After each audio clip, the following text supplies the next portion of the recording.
5ই August 2024 Bangladesh ইতিহাসের সবচেয়ে অভিশপ্ত দিন।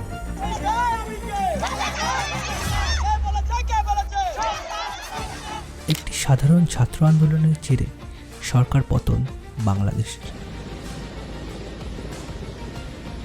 একটি সাধারণ ছাত্র আন্দোলন কীভাবে এতটা ভয়াবহ রূপ ধারণ করল যে বর্তমানের প্রধানমন্ত্রী শেখ হাসিনা তার নিজের দেশ ছাড়তে বাধ্য হলেন। তো চলুন দেখি আসলে কিভাবে বাংলাদেশ এতটা উত্তাল হয়ে উঠল।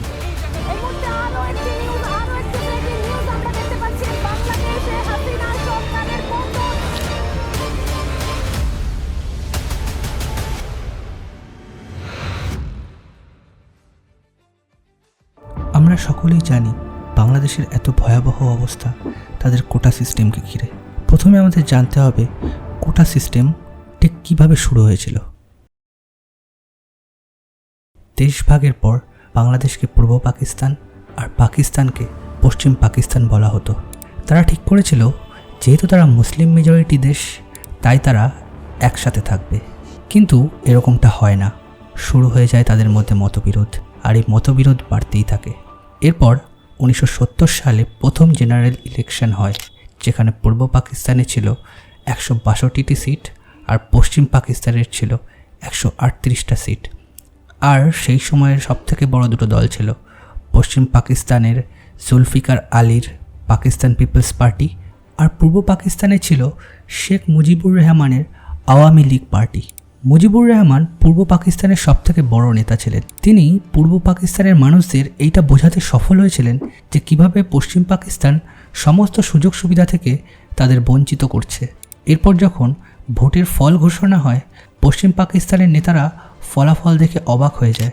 পূর্ব পাকিস্তানের আওয়ামী লীগ 162টা সিটের মধ্যে 160টি সিটে জয়লাভ করে, আর পশ্চিম পাকিস্তানের পাকিস্তান পিপলস পার্টি 138টার মধ্যে 81টি সিটে জয়লাভ করে।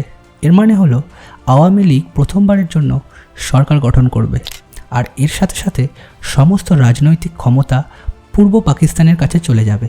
কিন্তু পশ্চিম পাকিস্তানের নেতারা কিছুতেই এটা মেনে নিতে পারছিল না।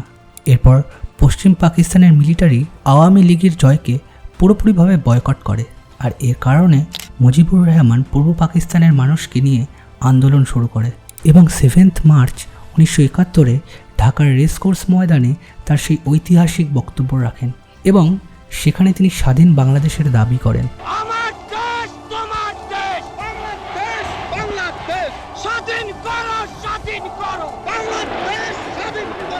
এরপর পশ্চিম পাকিস্তানের মিলিটারিরা এই আন্দোলন বন্ধ করার জন্য পূর্ব পাকিস্তানে আসে এবং সেখানকার সাধারণ মানুষের ওপর গুলি চালায়, যেখানে অনেক সাধারণ মানুষের মৃত্যু হয়। আর তাদের বিরুদ্ধে রুখে দাঁড়াবার জন্য বাংলাদেশে একটি ফোর্স তৈরি হয় যার নাম ছিল মুক্তি বাহিনী, যেখানে বাংলাদেশের আর্মি লিডার আর অনেক সাধারণ মানুষও উপস্থিত ছিল।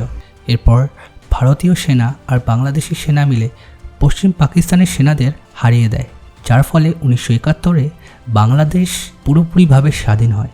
আর সেই স্বাধীন দেশের প্রথম প্রধানমন্ত্রী হয় শেখ মুজিবুর রহমান, এবং তিনি প্রতিশ্রুতি দেন যারা বাংলাদেশকে স্বাধীন করতে সাহায্য করেছে আর যেসব মহিলা যাদের অত্যাচার সহ্য করতে হয়েছিল পশ্চিম পাকিস্তানের আর্মিদের থেকে, তাদের একটা স্পেশাল কোটা দেওয়া হবে সিভিল সার্ভিসে, যেখানে বলা হয়েছিল 30% চাকরি রিজার্ভ থাকবে মুক্তিযোদ্ধাদের জন্য, 10% রিজার্ভ থাকবে পশ্চিম পাকিস্তানের মিলিটারিদের থেকে অত্যাচারিত মহিলাদের জন্য, আর 40% তাদের জন্য যারা পিছিয়ে পড়া জেলাগুলি থেকে আসছে।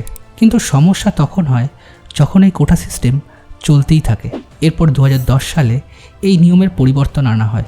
নিয়মে বলা হয় এখন থেকে মুক্তিযোদ্ধাদের নাতিরাও এই কোটা পাবে।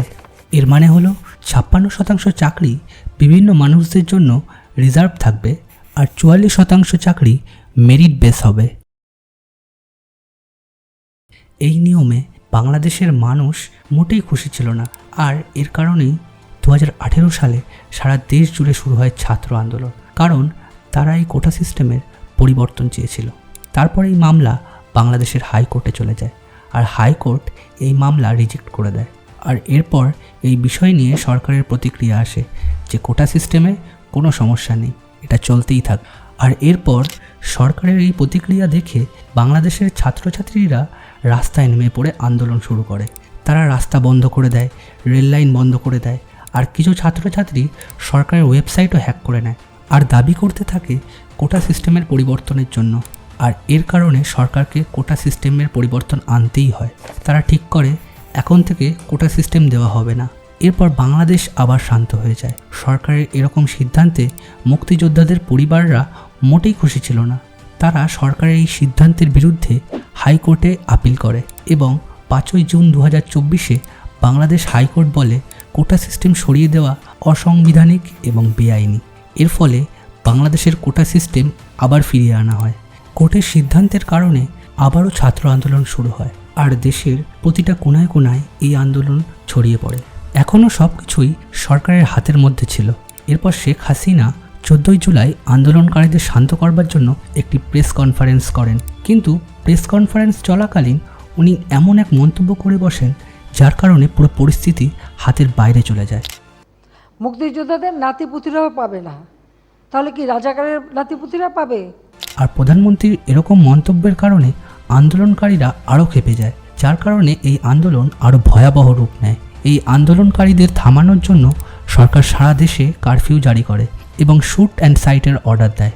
এর মানে হলো কোনো আন্দোলনকারীকে রাস্তায় দেখলে সোজা গুলি করে দেওয়া হবে, যার কারণে অফিসিয়াল নাম্বার অনুযায়ী 200রও বেশি মানুষের মৃত্যু হয়। এরকম পরিস্থিতি দেখে বাংলাদেশ সরকার ঘোষণা করে যে শুধুমাত্র 5% কোটা রিজার্ভ থাকবে মুক্তিযোদ্ধাদের জন্য আর বাকি 2% থাকবে অন্যান্য সংখ্যালঘু প্রতিবন্ধী তাদের জন্য। কিন্তু আন্দোলনকারীরা পুরোপুরিভাবেই কোটা ব্যবস্থাকে সরানোর দাবি করে। তারা আরও দাবি করে যে শেখ হাসিনা সরকারকে ক্ষমা চাইতে হবে তাদের এরকম আচরণের জন্য, আর যারা ছাত্রদের হত্যার জন্য দায়ী তাদেরকেও শাস্তি দিতে হবে। এছাড়া তারা আরও বলে বাংলাদেশের ইন্টারনেট ব্যবস্থা আবার চালু করে দিতে হবে আর সেই সমস্ত আন্দোলনকারী যারা জেলে বন্দী হয়ে আছে তাদেরকেও ছেড়ে দিতে হবে। আন্দোলনকারীরা মোট 9টা দাবি করে সরকারের কাছে। 1 সপ্তাহ পরেও তাদের এই দাবি পুরোপুরিভাবে পূরণ করা হয় না আর বাংলাদেশ সরকার আরও আক্রমণাত্মক হয়ে যায়। এরপর 4 আগস্ট সমস্ত ছাত্রছাত্রীরা ঢাকার উদ্দেশ্যে যাওয়া শুরু করে এবং তারা দাবি করতে থাকে শেখ হাসিনা সরকারকে তাদের ক্ষমতা থেকে সরতে হবে এবং শেখ হাসিনাকে তার পদ থেকে ইস্তফা দিতে হবে। এরপর আন্দোলনকারীরা ঘোষণা করে যে কোনো মানুষ যেন সরকারকে ট্যাক্স না দেয়। আর সেই দিন এমন পরিস্থিতি তৈরি হয় যে 100রও বেশি মানুষ প্রাণ হারায়। এর মানে হলো 300রও বেশি মানুষ এই আন্দোলনে মারা যায়।